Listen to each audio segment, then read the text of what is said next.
Nugu Balvan! Taşlam Şirge! Ben malak koş.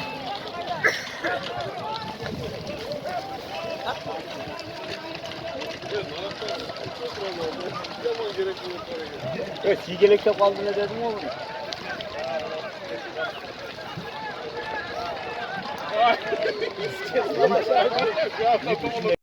Şokolak oldu biraz. Şarap koy.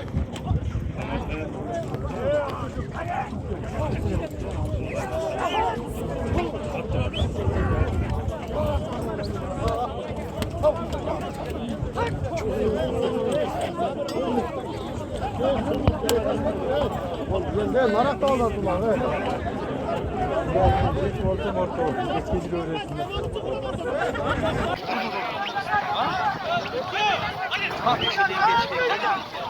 Dükü öyle mi?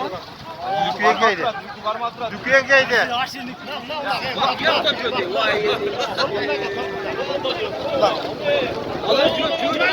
Cumali kalmaz Cumali.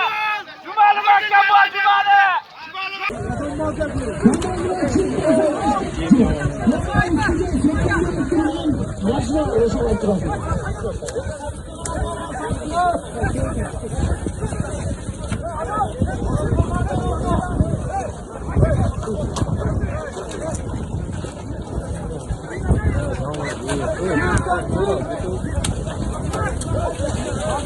Adam kirleniyor.